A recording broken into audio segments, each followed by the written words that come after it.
काय मला त्यांनी येऊन सगळ्या गोष्टी सांगितल्या आता इथे. प्रश्न असा आहे की अजित पवार गेल्यानंतर अनेक संशयाची भूतं ही अजूनही फिरत आहेत त्या सगळ्या गोष्टींच्या अपघाताच्या मागे.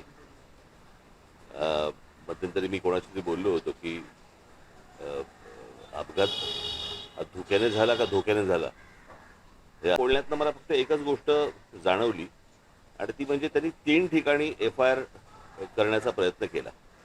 आणि 3 ठिकाणी FIR करण्याचा प्रयत्न केल्यानंतर 3ही ठिकाणी सरकारकडनं FIR घेतले गेले नाहीत. म्हणजे त्या पोलीस स्टेशनला सांगितलं गेलं की त्या FIR घ्यायची नाहीत. मला इथेच जास्ती मला संशयाची सुई ज्याला आपण म्हणतो की बाबा इथे सरकारला असं का वाटतंय किंवा पोलीस स्टेशनला का घेऊ देत नाहीत.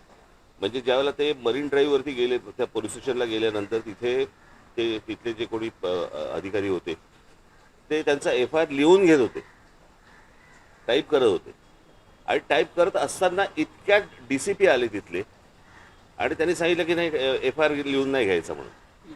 तर हे कशासाठी आहे मला असं वाटतं याची उत्तरं, जर समजा काही नसेल त्या तो निव्वळ अपघात असेल, जर तो घातपात नसेल, पण जर समजा त्यांच्या घरच्यांनाच कोणाला तरी जर समजा त्याबद्दल जर समजा काही संशय असेल किंवा चौकशी नीट व्हावी यासाठीचा तो समजा FIR त्यांनी जर त्यांना करायचा असेल, तर त्याला अडथळे सरकारकडनं का आणले जात आहेत. आज सुनेत्राबाई तिकडे बसलेले आहेत, उपमुख्यमंत्री म्हणून बसलेले आहेत.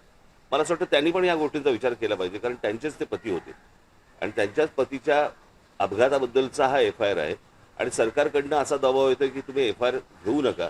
मला यात काही राजकारण मला काही माहिती नाही की नक्की काय चालू आहे ते, पण FIR करताना ज्या वेळेला अडथळे आणले जातात, म्हणजे ज्या राज्यामध्ये सांगितलं गेलं की तुम्ही कोणीही FIR नोंदवू शकता, आणि नोंदवू शकता म्हटल्यानंतर जर समजा FIR नोंदवायला गेलेल्या माणसाला जर तुम्ही अडथळे आणत असाल तर काही काळबेरं आहे का याच्या मागे, असा संशय निर्माण होतोच ना. आणि मला असं वाटतं हे सरकारच संशय निर्माण करते. जर समजा त्यांना काही त्यांचं म्हणणं मांडायचं असेल, त्यांना जर FIR नोंदवायचं असेल आणि चौकशी त्या पद्धतीने व्हावी अशी जर त्यांची अपेक्षा असेल, तर यात गैर काय. आणि म्हणून मला असं वाटतं की ह्या गोष्टीकडे जास्ती गांभीर्याने पाहिलं पाहिजे आणि मला असं वाटतं सरकारने या गोष्टींची उत्तरं त्यांना दिली पाहिजे. CBI आणि CIDची चौकशी हां, तेही कुठपर्यंत आले अजून. CBI चौकशी जी ते मला असं वाटतं तर ब्लॅक बॉक्सचं पण अजूनपर्यंत काही कळलेलं नाही काय झालं आणि काय नाही. ते म्हणजे किती विमान कितीही डिस्ट्रॉय झालं तरी ब्लॅक बॉक्स हा कधी डिस्ट्रॉय होत नसतो. त्याचंही काय झालं अजूनपर्यंत समजत नाही आहे. आणि नक्की म्हणजे सरकार मला असं वाटतं की हे संशयाची भूतं नाचवते या सगळ्या गोष्टींच्या मागे. आता ह्याचं काय त्यांना त्याच्यातनं काय राजकारण आहे मला काही माहिती नाही. माझा सोपा फक्त एकच गोष्ट होती की FIR नोंदवून का नाही घेतलं जात आणि तो नोंदवून नये याच्यासाठी सरकार का प्रयत्न करते, याची फक्त उत्तर सरकारने द्यावी. रोहित पवार वारंवार असं म्हणतात की ही जी तक्रार आहे त्यांना ती DGCA आणि त्याचबरोबर माझं तेच म्हणणं आहे, तो टेक्निकल पार्ट सोडून द्या तुम्ही. एकदा FIR नोंदवला गेल्यानंतर त्याच्यामध्ये ज्या प्रकारच्या गोष्टी ते सांगितल्या जातील त्याप्रमाणे चौकशी व्हावी. सोपं आहे. अहवाल सुद्धा प्रतीक्षेत आहे, कारण 1 महिन्याच्या आत आम्ही अहवाल देऊ असं सांगितलं गेलं होतं अपघातानंतर. त्या सगळ्या गोष्टी बाजूला सोडा सरकारच्या. FIR नोंदवून का नाही घेतला जात आहे एवढ्या गोष्टींचं फक्त उत्तर सरकारने द्यावं. 3 ठिकाणी प्रयत्न करून पण जर समजा नोंदवून घेतले जात नसतील आणि पोलीस स्टेशनवरती जर समजा तुम्ही दबाव टाकत असाल की नोंदवून घ्यायचा नाही म्हणून, तर हे कशासाठी आहे हे कळलं पाहिजे. मला असं वाटतं महाराष्ट्राला कळलं पाहिजे. रोहित पवार आमदार आहेत आणि अजित पवारांच्या मृत्यू प्रकरणात ते FIR नोंदवू पाहत आहेत. त्यांचा FIR जर नोंदवला जात नसेल तर सर्वसामान्य माणसाचं काय करायचं.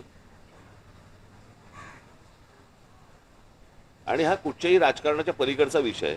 मला असं वाटतं की एक आपल्यातली एक व्यक्ती गेलेली आहे आणि इतका दुर्दैवी अपघात हा कोणाचाच अपघात होऊ नये, इतका दुर्दैवी तर होऊच नये. आणि अशा सगळ्या परिस्थितीमध्ये जर समजा काही गोष्टी जर त्रुटी असतील, त्या त्रुटी जर समजा FIR मध्ये मांडायच्या असतील, तो मांडला दिला जात नाही. मला असं वाटतं की हे काहीतरी आपण कुठेतरी भलत्या लेवलला महाराष्ट्र आपण घेऊन चाललेलो आहे एवढंच फक्त यातनं दिसतं, अजून काही दिसत नाही. करून घ्यायचं नाही तर तुम्ही अधिकाऱ्यांना काय दोष देणार. नाही, आता मला असं वाटतं की त्यांनी हा प्रश्न, विधानसभा अधिवेशन सुरू आहे, अधिवेशनामध्ये ही गोष्ट मांडावी. उद्या लोकसभेचं अधिवेशन सुरू होईल त्यावेळेला मला असं वाटतं राष्ट्रवादीच्या खासदारांनी ते प्रश्न तिकडे उपस्थित करावेत. मला एवढंच फक्त परत सरते शेवटी म्हणायचं आहे, सरकारी दबावामुळे FIR जर नोंदवला जात नसेल तेही अजित पवारांसारख्या व्यक्तीसाठी, तर याच्यात काय नेमकं काळबेरं आहे हे मला असं वाटतं सरकारला सांगावं तर लागेलच निश्चित.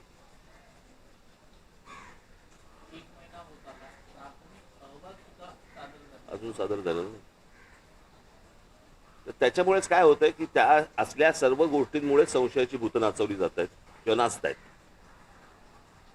आणि मग प्रत्येक महाराष्ट्रातल्या प्रत्येक नागरिकाच्या मनामध्ये जे शंका या ज्या निर्माण होत आहेत त्या सगळ्या ह्याच गोष्टीमुळे होत आहेत. ठीक आहे. आणि ज्या ठिकाणी ज्या हद्दीमध्ये खरं तर ही गोष्ट घडते तिकडे एफआयआर नोंदवला जातो. त्या ठिकाणी जेव्हा काल एफआयआर नोंदवायला गेले तिकडेही टोलवाटोलवी केली. मी तेच बोलतोय ना, मला असं वाटतं 3 ठिकाणी त्यांनी केलं प्रयत्न, 3 ठिकाणी प्रयत्न केला आणि 3ही ठिकाणी जर समजा नकार दिला जात असेल तर मला असं वाटतं की त्या काय शासकीय ती जी काही यंत्रणा आहे या यंत्रणेवरती दबाव आहे. आणि त्यातल्या सगळ्यात महत्त्वाचं म्हणजे याचं या गोष्टींबद्दल सुनेत्रा वहिनी बोलल्या पाहिजे. मुख्यमंत्री तर बोललेच पाहिजे पण सुनेत्रा वहिनी देखील बोलल्या पाहिजे.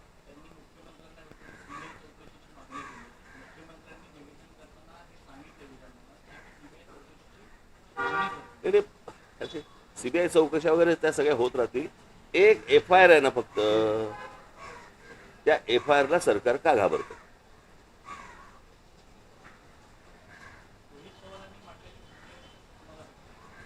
ते मी ऐकले होते ना, त्यांची ज्यावेळेला प्रेस कॉन्फरन्स घेतली त्यावेळेला ते आपण मुद्दे मांडले होते, मी सांगितले होते, मी ऐकले होते. टेक्निकल मला असं वाटतं ते बोलू शकतात जास्त. ठीक आहे. हे बस.